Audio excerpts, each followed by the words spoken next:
बिस्मिल्लाहिर्रहमानिर्रहीम। अस्सलाम वालेकुम। वो अमेरिका की रहने वाली एक गैर शादीशुदा नर्स थी। उसने कभी इस्लाम और इस्लामी मसावात के बारे में न तो जानने की कोशिश की थी, न किसी ने उसे इस्लामी तालीमात की अफादियत के बारे में कुछ बतलाया था। वो आजाद ख्याल दोशीज़ा थी। एक अस्पताल में नर्स की खिदमत अंजाम देती और ड्यूटी के बाद टीवी देखने में अपना वक्त गुजारती थी। एक रोज वो टेलीविजन के प्रोग्राम देखने में मशगूल थी कि उसका रिमोट का बटन एक ऐसे चैनल पर दब गया जिसमें इस्लाम और इस्लामी तालीमात के हवाले से प्रोग्राम हो रहा था। ये पहला मौका था कि उसने इस्लामी तालीमात के हवाले से कोई चैनल देखा था। उसने ना चाहते हुए भी थोड़े वक्त के लिए सही इस्लामी तालीमात पर मबनी प्रोग्राम का बगौर मुशाहिदा किया, मगर इस प्रोग्राम में कोई बात उसे ऐसी नहीं लगी जो मुतासिर कुन हो। चनाचे उसने इस प्रोग्राम को एक गैर जरूरी प्रोग्राम करार दिया, बल्कि उसे ये प्रोग्राम मज़ा का खैज लगा और यकायक उसकी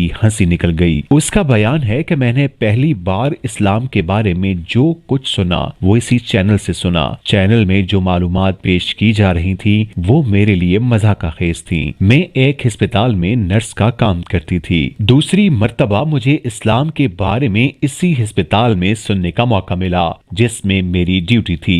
वाकया ये है कि एक मुस्लिम जोड़ा अस्पताल में दाखिल हुआ। इनके साथ एक सन रसीदा बीमार खातून भी थी। खातून को उन्होंने दाखिल करवा दिया। इत्तफाक से ये मरीजा मेरी ही निगरानी में थी। दोनों मियां बीवी मरीजा की हालत से बहुत घबराए हुए थे। शौहर ने बीवी को मरीजा के पास एक कुर्सी पर बिठा दिया। बीमार खातून शौहर की माँ और बीवी की सास थी। मैंने अपनी निगरानी के दौरान देखा कि बीवी बार बार मरीजा की कैफियत पर अफसोस का इजहार करती। उसकी आंखों से आंसू रुकने का नाम ही नहीं लेते थे। मुझे इसका रोना और बूढ़ी मरीजा पर इस कदर आंसू बहाना फजूल महसूस हो रहा था। मैं इसे इस बारे में कुछ पूछना नहीं चाहती थी, मगर पूछ ही बैठी। मैंने इस औरत से कहा कि आखिर क्या वजह है कि तुम इस बूढ़ी मरीजा पर इस कदर आंसू बहा रही हो। ये तो उम्र रसीदा है और उम्र रसीदा लोग बीमार पड़ ही जाते हैं, फिर इस कदर आंसू बहाने की वजह क्या है। औरत ने जवाब दिया, मैं अपने शौहर के साथ सास के इलाज के लिए बैरून मुल्क से यहाँ आई हूँ। मेरा शौहर अंदरूने मुल्क इलाज कराता रहा। जब वहाँ मुनासिब इलाज नहीं हो सका तो डॉक्टरों के मशवरे के मुताबिक हम मरीजा को लेकर इलाज मुआवजा के लिए यहाँ आ गए ताकि यहाँ मुनासिब इलाज हो सके।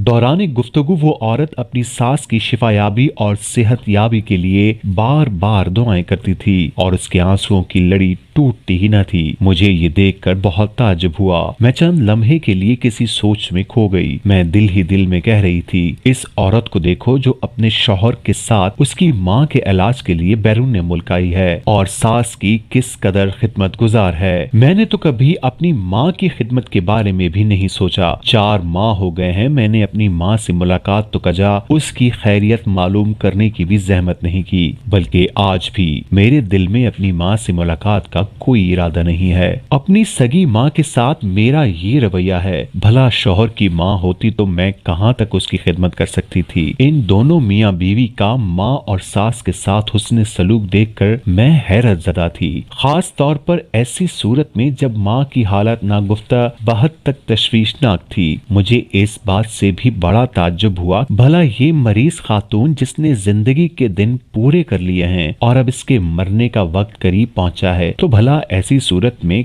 कौन सा ऐसा जज्बा है जिसने इस जोड़े को मजबूर किया कि बैरून मुल्क इलाज के लिए जाएं, जबकि ये इलाज भी खासा महंगा है। मैं सास के बारे में बहू की कैफियत और माँ के बारे में बेटे की बेचैनी देखकर हैरत में पड़ गई। मेरे दिलो दिमाग में अब इस हवाले ही से सवालात उठते। मैं अपनी माँ के साथ अपने सलूक और अमेरिकियों के अपने माँ के बारे में जो नारवा सलूक देखती थी उस पर मैं बार बार गौर करती थी। हत्ता के बूढ़ी मरीजा की इस कदर खिदमत होते देखकर मुझे रश्क आने लगा कि ऐ काश इस बूढ़ी खातून की जगह मैं खुद मरीजा होती। ऐ काश मेरे बारे में भी मेरे अजीजो अकारब इस कदर फिक्रमंद होते। मुझे इस बात से भी सख्त ताज्जुब हो रहा था कि जब से मियाँ बीवी ने अपने मरीज को अस्पताल में दाखिल किया था उसी दिन से उन्हें अपने मुल्क से बार बार टेलीफोन आ रहे थे। कोई उनसे मरीज की हालत पूछता, कोई उनके हालात दरियाफ्त करता, कोई अपनी हमदर्दी जताता, कोई अपनी खिदमत خدمات پیش کرنے کی یقین دہانی کرا تھا۔ ایک روز میں ویٹنگ ہال میں داخل ہوئی تو دیکھا کہ وہ خاتون تنہا بیٹھی ہے، اس کا شوہر ساتھ نہیں تھا۔ میں نے موقع کو غنیمت سمجھتے ہوئے اس سے اپنے ذہن میں ابھرتے ہوئے سوالات کے بارے میں پوچھنا چاہا۔ اس نے میری باتیں سننے کے بعد اسلام کے حوالے سے بہت ساری مفید باتیں بتلائیں اور اسلامی تعلیمات میں والدین کے حقوق و احترام کی اہمیت پر روشنی ڈالی۔ میں نے حقوق کے والدین کے بارے میں اسلام کی پاکیزہ تعلیمات سنی تو میرے کان کھڑے ہو گئے۔ میں اپنے آپ کو کوس رہی تھی کہ میں کس قدر بد نصیب ہوں کہ آج تک مذہب اسلام کی تسکین بخش روحانیت بھری تعلیمات سے کوسوں دور تھی۔ والدین کے حقوق سے متعلق کس قدر صاف ستھری اور دل کو لگنے والی اسلامی تعلیمات ہیں۔ یہ پہلا موقع تھا کہ میرے اندر اسلام کی محبت کا جذبہ بیدار ہوا اور اسلام کے حوالے سے معلومات حاصل کرنے کی طلب پیدا ہوئی۔ ان دونوں میاں بیوی نے مریضہ کی خدمت میں کوئی کسر نہیں چھوڑی۔ بیٹا اور بہو دونوں رات بھر اس کی خدمت میں لگے رہتے۔ جب بھی مریضہ کی حالت بہتر ہونے لگتی تو ان کے چہرے خوشی سے چمک اٹھتے، جب صحت ناسازگار ہوتی تو ان پر افسردگی چھا جاتی۔ ایک دن اچانک مریضہ اللہ کو پیاری ہو گئی۔ جب اس کے بیٹے اور بہو کو وفات کی اطلاع دی گئی تو انہوں نے رونا شروع کر دیا۔ دونوں کی آنکھوں سے آنسوؤں کی برسات ہونے لگی۔ وہ یوں پھوٹ پھوٹ کر روئے جیسے بچے بلک بلک کر روتے ہیں۔ اس واقعے کے بعد میرا اپنا حال یہ ہو گیا کہ اسلام اور اسلامی تعلیمات کے بارے میں میرا نظریہ یکسر بدل گیا۔ میں اسلام کے بارے میں معلومات حاصل کرنے کی کوشش میں لگ گئی۔ جب سے میں نے اس خاتون سے حقوق والدین کے سلسلے میں سنا تھا اور خود بھی میاں بیوی کا مریضہ کے ساتھ سوز طرز عمل دیکھا تھا، میں اسلام کے